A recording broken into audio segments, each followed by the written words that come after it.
you guys, we are back with another video. This is going to be a part 2 for the 90 Day Fiancé reunion.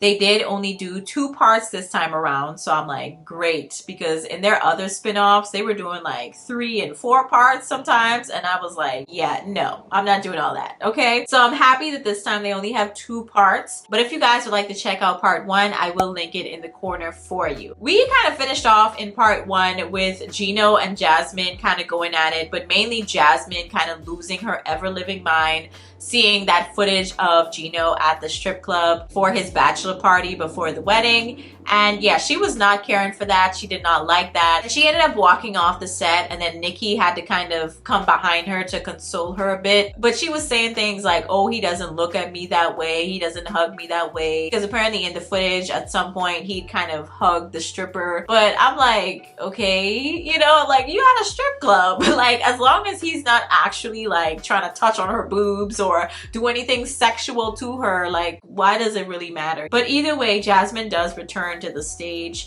and you could clearly see that they are now in combat mode. Gino, the entire time that Jasmine was off the set and it was just him sitting on that couch, you could tell he was so over it at that point, because he'd been through so much of that in the past already with her, and has that reaction to almost everything that he does. It's just really annoying. Like, she is just over the top. Don't get me wrong, there are some moments where it's justified, but there are others where it's like, Jasmine, come on, like, are we just gonna ignore the crazy things that you've done and he just has to sit there and be okay with it? I'm just saying. You could clearly see that everybody else was just kind of amazed by how wild she was acting and over the top and dramatic. And yeah, it was just a lot. It was a lot. So everyone was almost like kind of really feeling sorry for Gino in that moment. And I definitely was one of those people, okay? Now, weirdly enough, she does return to the set and she sits back down and she's a little bit more calm. She's collected herself a little bit. She asked Daisy like how Gino was acting at the club, and Daisy pretty much repeats what she said to everybody already about how Gino was not really into being there. He was mainly focused on being with his family, hanging with his family and his friends. He was not checking for the dancers or strippers at all. He felt forced to go on that stage and interact with those dancers. Okay, so I was like, yeah, let's be real here. So I just find it interesting that Jasmine kept bringing up that he never looked at her that way, like the way he was looking at the strippers or dancers. But I was like, how exactly did he look at them? Like, I'm so confused. Like, in what way, Jasmine? And then she also says that he never really treats her that way or looks at her like, you know, she's sexy, or,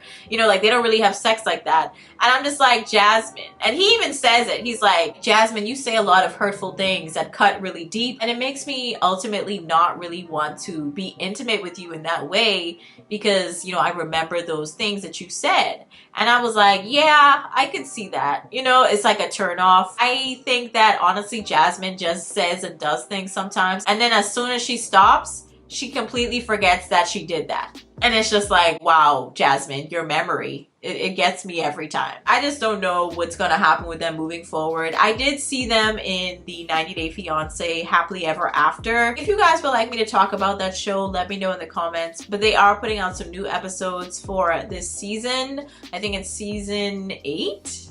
No, actually, no, it might be less, because Happily Ever After, I don't remember. I don't know how long they've been going on for. But either way, y'all let me know if y'all want me to talk about that show. But quite a few of the couples that are in this 90 Day Fiancé show are in the Happily Ever After. So yeah. So Sam and Citra, they are now expecting their first child, and I'm excited for them. She is pregnant, and I believe that in terms of Sam's legal troubles, that he kind of figured that out as well. He kind of got let go with a warning, making sure that he doesn't do anything stupid again.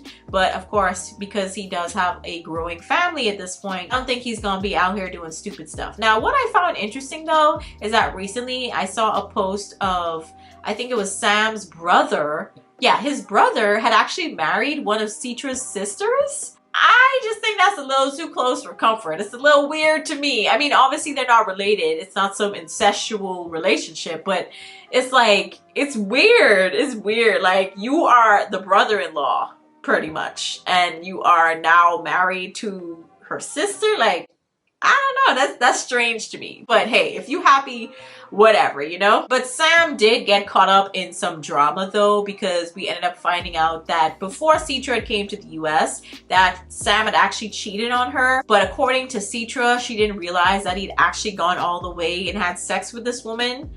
According to her, she just thought that they messed around, but they never actually had sex. So it was really awkward because Sam was like, no, I did tell you. And Citra's like adamantly denying that he ever said that. So yeah, but you could tell that she didn't really care. She's gonna stick beside her man regardless because she feels as though he's not that way anymore. And on top of that, they now have a child together, or are going to be having a child together. So it's just kind of like a whatever situation. It happened. He's sorry. He hasn't done it again. Okay, so let's move on. Now, Nick and Devon, they seem to be in an okay place. Apparently, Nick just recently got a job in Atlanta and he really enjoys it. He loves it way more than...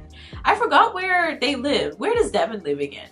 I forgot. But anyways, wherever Devon lives, apparently Atlanta is way better than that. So he's excited, and he's also trying to work to bring Devon over for them to live in Atlanta instead. And I'm happy for him because I was a little worried about his like settling in, like how that was gonna work out. But yeah, I'm happy for them. Now, only thing is they're still having some issues culturally speaking with the whole piggy situation, because throughout the season he was using it as a pet name, and also during their relationship before they were on the show. So her parents don't like it, and you could also see that Devon is a little uncomfortable with it as well. But she says in the reunion that she's kind of okay with it because she realizes that it's just a pet name. It's not really like him actually calling her fat, even though she was a little tubby. She did lose quite a bit of weight. I think I made note of that as well. Ashley had also said that she lost like 100 pounds. I'm like, go sis, you go. It was kind of interesting seeing obviously her parents, their interaction with him, you could tell is still a little iffy. So I'm definitely wondering moving forward how that relationship is going to pan out, because obviously they're married.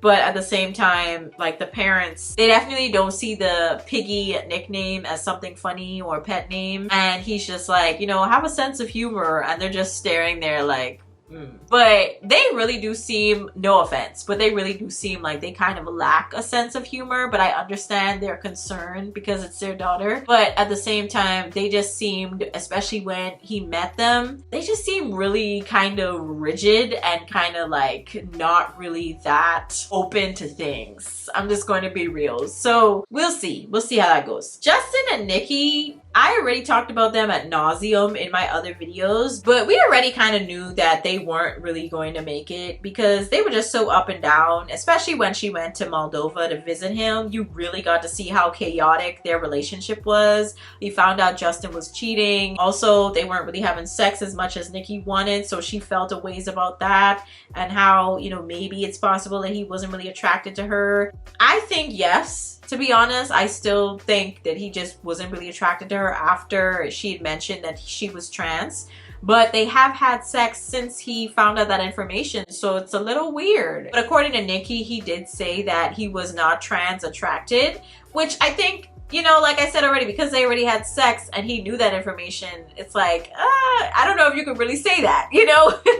Like, at this point, I think it's a little late. But Nikki, I think, was being a little delusional because she decided to keep the K1 visa application open for Justin. So I was like, yeah, sis, he not coming. And he even said that straight up. He was like, Nikki, yeah, you might as well just close that. And what I find interesting, though, also, I forgot to mention, when Sam and Citra were talking about Sam's infidelity issue, he basically says that, you know, it's kind of okay. At least I think it was Sam and Citra that he was talking about. But Justin, he was like, y'all don't really understand when it comes to us men and us being in a long distance relationship and you're not there, it's really difficult to not cheat, right? And that it's okay. And I was like, I don't really think it's okay. I'm just going to be honest. I don't really think it's, I wouldn't go that far. I just say I understand because there's a lot of temptation and you don't have that person around you all the time. I can understand how you could be looking at other women like, dang, I should have just been in a relationship with someone that I could see every day. So to some extent, I get it. But at the same time, it's just like, it doesn't make it okay though. It's still wrong. Very much so wrong. But Nikki's mom does come in and she's just like, yeah, you're kind of trash. Okay, she doesn't say it like that, but I'm just gonna sum up what she said. Like, you're trash. Everyone else pretty much says the same thing. But, you know, regardless, I knew they weren't gonna work out. So I'm hoping that Nikki just finally moves on and stop playing games with Justin. So lastly, we have Clay and Annalie, and you know, there was a moment where I was like, I didn't even think they were gonna get married because there was a long suspense of Clay waiting at the altar for Annalie. But what I find interesting is that they do talk about the whole male stripper thing at Annalie's bachelorette party on the bus. And they even show some footage of that with the dancer just flapping his thing around. There was just a lot of him dancing on her taking pictures, and she looked like she was having a really good time. But what I find interesting though is that they tried to spin it as though Brandy, Clayton's sister, who was in charge of doing all the planning and putting everything together, that she was kind of the one that enjoyed it more so, and that she wanted to do it to kind of make Clayton mad because he knew he wouldn't approve of the old stripper thing for Annalie. And I was like, that's very interesting considering that Annalie literally said that she kind of wanted a stripper and she didn't want to have a boring, like, stay at the house type of bachelorette party. And when Brandy actually delivers it, all of a sudden it's Brandy trying to stir the pot. Like, really? Like, come on now. Everybody else, I think, kind of realized that it was kind of like, yeah, no, Annalie, no. That's kind of what you said. Then Annalie kept saying that it was a joke, and she'd said it in a joking way, and she even covered Clayton's ears, which she did when she said it. But I mean, you seem to be enjoying yourself. You wasn't telling the stripper, oh, get off of me, don't touch me. Like, you was enjoying that, taking pictures on your phone and video, I'm sure. So what we talking about, Annalie? What we talking about? Let's not lie here, okay? Because clearly in the footage, you are having the time of your life. Let's not. I just think that it's really bizarre that she would try to spin that and put it on Brandy, and even Clayton tried to do that as well, just to kind of make Annalie seem like she's just this angel. And I'm just like, girl, stop it. But you could tell that Clayton definitely has some issues with his sister Brandy, and they don't seem to have the tightest relationship, but at the same time, according to Clayton, they haven't had the best track record in terms of his sister anyway. Basically kind of coming for all his previous relationships, or I guess kind of in a way kind of scaring his previous girlfriends off. But we did end up finding out that one of his previous girlfriends had actually cheated on him, so I can understand why his sister would be kind of, you know, iffy about Annalie, especially when she wasn't, this entire season, she wasn't really open to basically posting about him and even saying that she was in a relationship with someone, let alone engaged to that someone. And she also didn't tell her father, and now her father doesn't even want to talk to her. Her father wants her to come home and leave her marriage. He didn't even want to talk to her. It's just really bizarre. And I find it crazy also that in that like last episode, I think right before the reunion, that she just magically tried to talk to him through like Zoom and basically say, hey, you know, I'm in a relationship with Clayton. And that was a shock enough. But then she turns around and says, you know, oh, we're also married now. And she expected that to go well? Like, girl, what?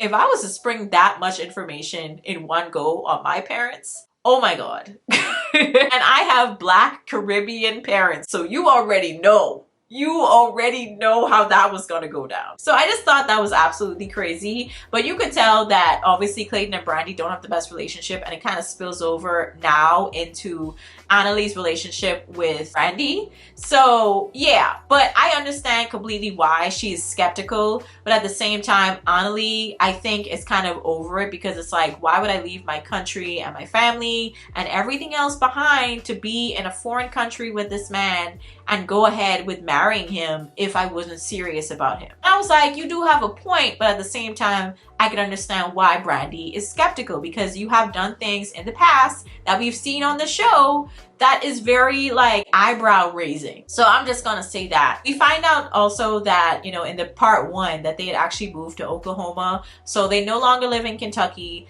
but his mom did move with them, but they're not living in the same house together. So I'm proud of him for that, because that was something that needed to happen. That separation needed to happen. And I'm like, okay, great. We're making strides.